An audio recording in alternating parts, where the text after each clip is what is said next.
Shabbat Shalom. We do realize, Chaya, that people will make their way to the Bunyan room for prayer for their feet. Not for their souls.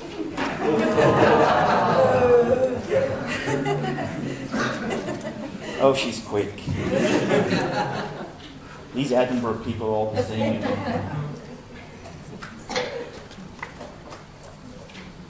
It's really good to be together in the presence of God this weekend. Let's trust Him to speak into our lives. And as we begin our weekend, I would like to share some thoughts with you on the subject, take hold. Take hold. In the Jewish world of the late 1800s and even into the 1900s, the restoration of a Jewish state in our ancient homeland was still the dream of fanatics. Theodor Herzl, in his book The Old New Land, held out the prospect of such a state to the Jewish people and declared, "If you will it, it is no dream." Rabbi HaOr challenges us with an even greater goal, one which will bring the Old New Land to its ultimate realization as the land of the righteous.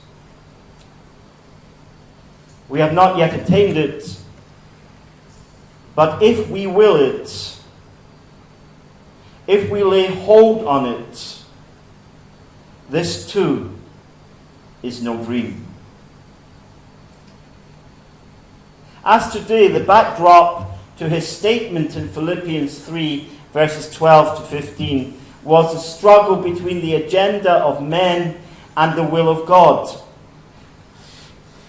To a degree, the eventual outcome of that struggle in our lives is in our own hands. Whether we will pursue the goal or not will decide it. Pharisaic Judaism evolved in an age of bitter rivalry between the various theological and political parties which formed the Jewish world of its day. Its nearest and largest contender was that of the Zadokis, or the Sadducees, who controlled the work and the life of the temple and thus were a particularly influential body comprising largely the Kohanim and their adherents. Not only were the Sadducees closely involved with the political management of the state by Rome through the King Herod, but they also had considerable religious power too. After all, it was they who offered the sacrifices, took the temple tithe, ministered on Yom Kippur, and so on. Indeed, it would not be overstating things to say that the Sadducees viewed the Pharisees as upstarts. Before the first captivity, all teaching was provided by the temple. It was a source and the center of Jewish worship and instruction. This changed in Babylon. Suddenly we were in a strange land with no temple, and the only way in which Jewish life, worship, and identity could survive was by means of a new institution called the Beit HaKnesset, the House of Assembly, what we today refer to as the synagogue. Initially, and in many respects until the present day, the synagogue was the place of community gathering and instruction. The Yiddish name shul cleverly reflects this function. It was a school in which the Torah and the traditions of our people were taught, practiced, and kept alive. This is a source of the power of the people who became known as Prushim, Pharisees. The word Prush has several meanings. It means interpretation, explanation, commentary, exegesis, or simply reading. That was their function in the community, to read and interpret and to explain the Torah to the people, and through exegetical study and commentary apply the mitzvot to a new and difficult situation. When the captivity ended and the temple was rebuilt, the Beit HaKnesset did not disappear. They continued to exist and served alongside the temple, so that the work of sacrifice and ritual was performed in the temple, but the work of teaching became the preserve of the Beit HaKnesset. One might have thought that this was a comfortable, even a convenient arrangement, but it was an arrangement brought about through the established power of the Prushim. After all, the man who led the nation after the return was both a Kohen and a teacher. Ezra HaKohen was also Ezra HaSofer. Many of the Kohanim who had taught and ministered in the temple during the captivity simply became Prushim in a temple-less society. Moreover, it was in this atmosphere of turmoil and uncertainty that the words of the rabbis took on more importance than ever before. They were the interpreters of the Torah, and in the trauma of being placed in a Gentile society where all the norms of Jewish life were challenged and threatened, it was important that they maintained order and gave their interpretations and rulings. And this conveyed upon their rulings absolute authority. The idea of an oral Torah hidden from the mass of Israel and transmitted from rabbi to rabbi through the ages took deep roots. Even before the destruction of the temple in the year 70 of the Common Era, the Prushim exercised more power and authority over the life of the Jewish people and over Judaism itself than their more time-honored rivals. Thus, the Prushim, although not wielding the political power which the Sadducees had, were already the dominant branch of Judaism by the 1st century. It is against the background of Pharisaic Judaism that Rabbi HaOr addresses the matter of reaching the goal and taking hold of it. The goal itself is clearly stated in the preceding verses. Rabbi HaOr yielded up all that he had previously counted important for his attaining righteousness, in order that he might gain the Mashiach. This is an astounding statement.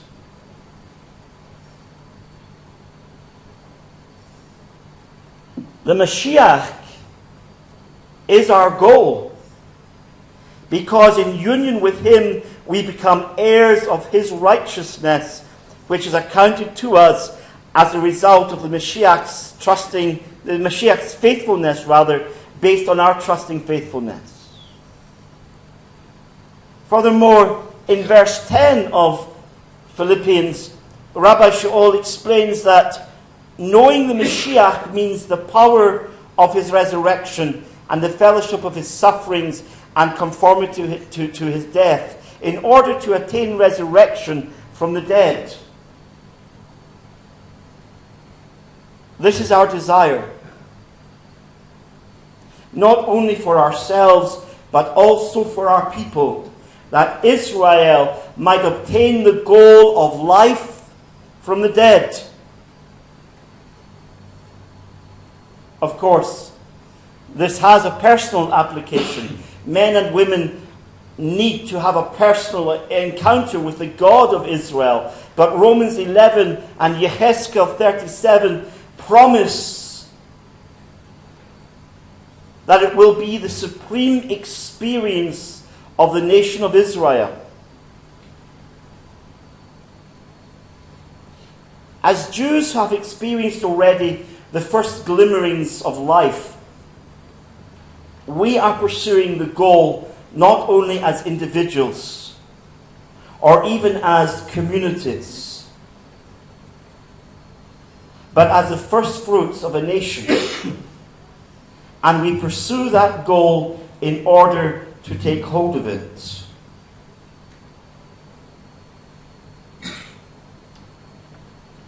There is much discussion on whether Rabbi HaOr wrote in Greek or Hebrew. And I personally believe that he wrote in both. It's inconceivable that the letter to the Ivrim, the letter to Hebrews, and yes, for many reasons of linguistic style and content, I believe that he is the author of that letter. Just to clear that up for anyone. It's inconceivable that it was written in anything but Hebrew. Equally, there are other letters in which there would be little benefit of writing in Hebrew, because for the most part those communities were Greek speakers.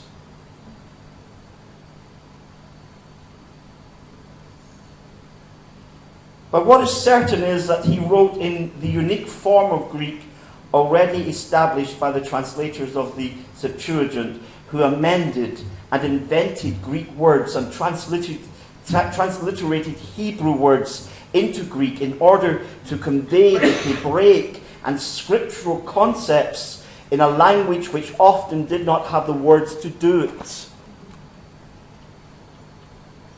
Because a language grows out from the context of the culture and customs of the people who speak it. The Greek understanding was alien to Hebraic understanding and vice versa. So in order to convey a message rooted in the beliefs, culture, and customs of the Jewish people, to convey that message to people living out with that environment, whether they were of Jewish descent or not, it was necessary sometimes to invent words or amend existing Greek words. So, for example, most people think that the Greek Christos is simply the Hebrew Mashiach. And thus they use the terms Christos or his anglicized version Christ interchangeably with Mashiach or his anglicized version Messiah.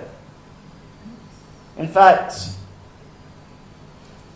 the words Christos and Mashiach are not the same. The word Christos is an amended Greek word. The writers of the Septuagint in trying to convey the idea of a Mashiach, meaning an anointed one, discovered that there was a problem. There was no equivalent Greek noun. After all, why should there be? The Greeks did not have the concept of a Mashiach.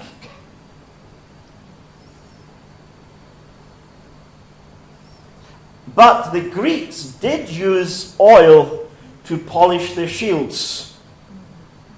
So the translators took the Greek verb chrio, meaning to rub or smear, and the Greek noun chrisma, meaning the anointed oil, what we today would call the polish, as opposed to the Polish.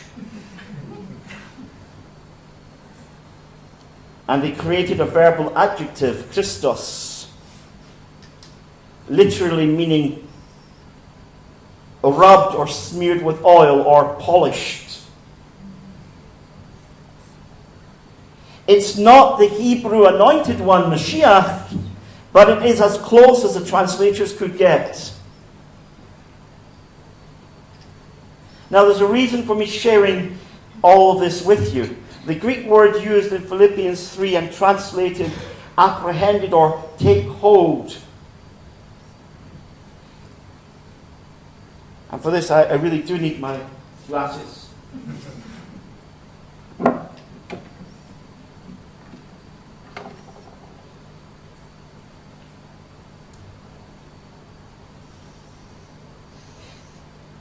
The Greek word translated take hold is katalabo, meaning to obtain or to make something one's own. But its Hebrew equivalents are of great interest to us who have not yet taken hold but are pursuing the goal in order to take hold. The word hasik is one equivalent. It means to attain. Another is matzah. I know that you're all thinking now of what we eat at Pesach. But although the two words are related, have related concepts, they're spelled differently. This matzah means to come upon or to find. And finally, the Septuagint uses katalabo to translate lachad, which means to capture or to seize or to grasp. This puts a new complexion on Rabbi HaOr's words because he is laying down a principle of Torah for us. The principle is laid down in Devarim, Deuteronomy 4, verse 1, where we read, "Now Israel, listen to the laws and rulings I am teaching you in order to follow them so that you will live."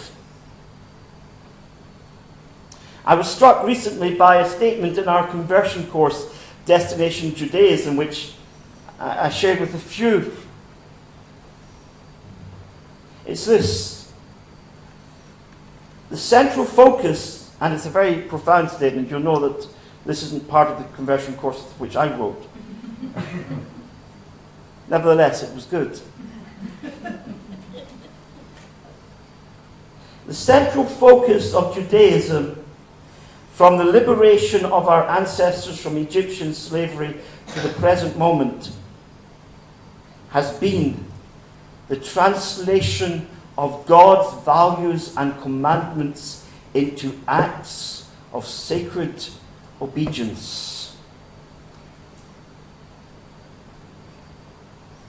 The focus of Judaism, from the liberation of our ancestors from Egyptian slavery to the present moment, has been the translation of God's values and commandments into acts of sacred obedience. This is what Rabbi HaOr is doing here.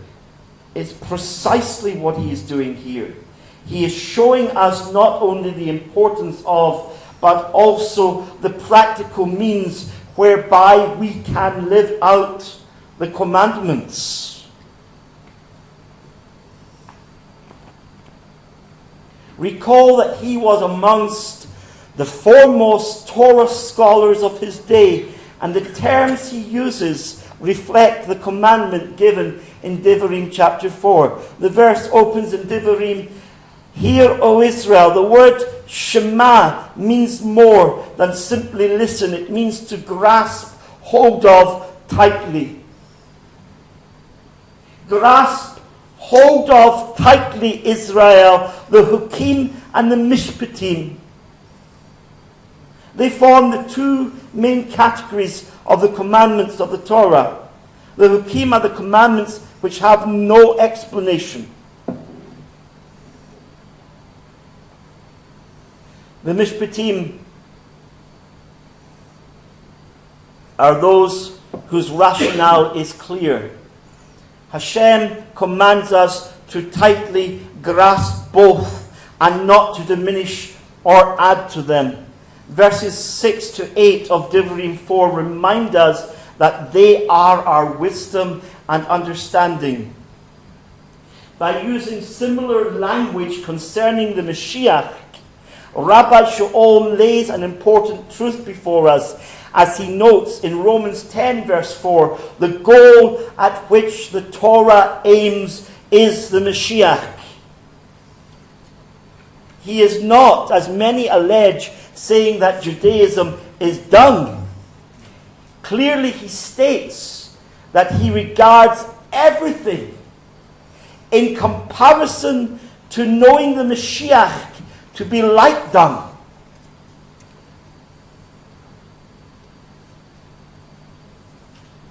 We have all known those who get caught up with Jewish custom and culture, and especially with the oral tradition, and to eventually leave the Mashiach to pursue what appears to them to be a more authentic Jewish life, or to stand a better chance, so they think, of living in Israel. Neither is true. The Judaism which has dominated for almost 2,000 years is not the Judaism of the Torah. It is the Judaism of the rabbis, of which Mashiach Yeshua said, "You depart from God's command and hold on to human tradition." Rabbi HaOr brings the twin principles of the Torah together. Grasp hold of the mitzvot, and they will lead you to grasp hold of the Mashiach. Because a Judaism, brothers and sisters, a Judaism which does not lead you to Mashiach Yeshua is not true Judaism at all. And it should be indeed be considered as dung.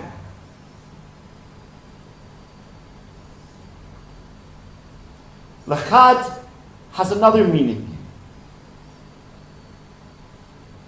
In the reflective or the Hipalel voice, it means to grasp each other.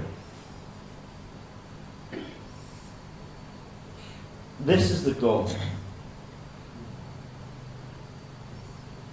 To be grasped by, and in our turn also to grasp hold of the Mashiach. We've had a long day. For some more than others, a tiresome and a tiring day. And so I'm going to draw to a close. But if we leave this conference with this firmly fixed in our minds and in our hearts, we will have benefited well by being here. Take hold of the goal.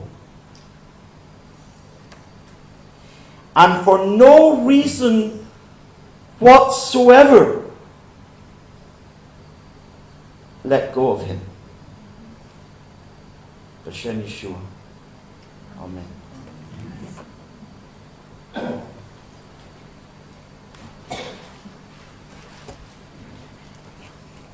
Please rise.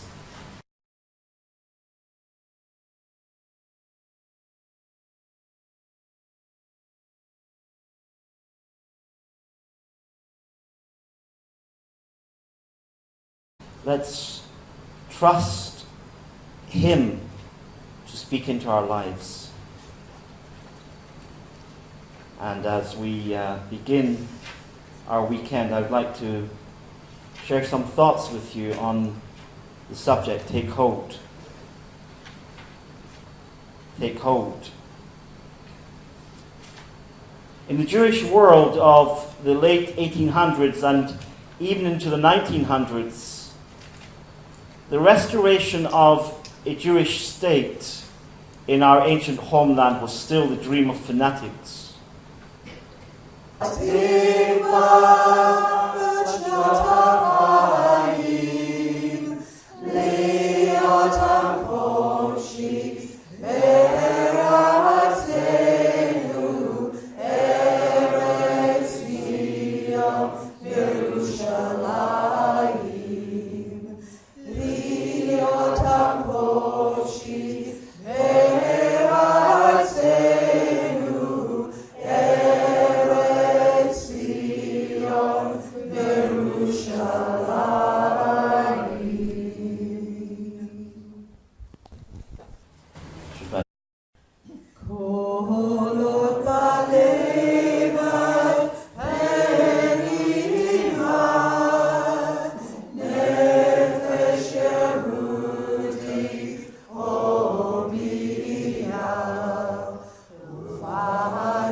Herzl, in his book, The Old New Land, held out the prospect of such a state to the Jewish people and declared, "If you will it, it is no dream."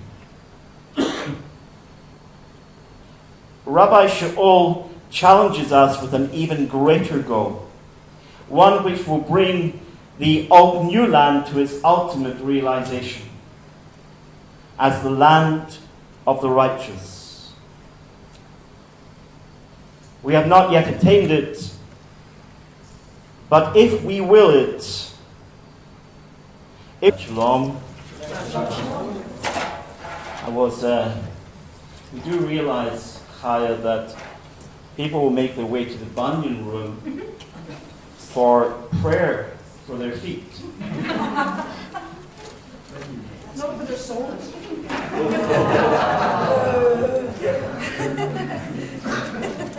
Oh, she's quick.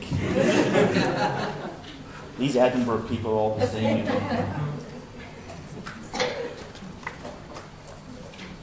It's really good to be together in the presence of God this weekend.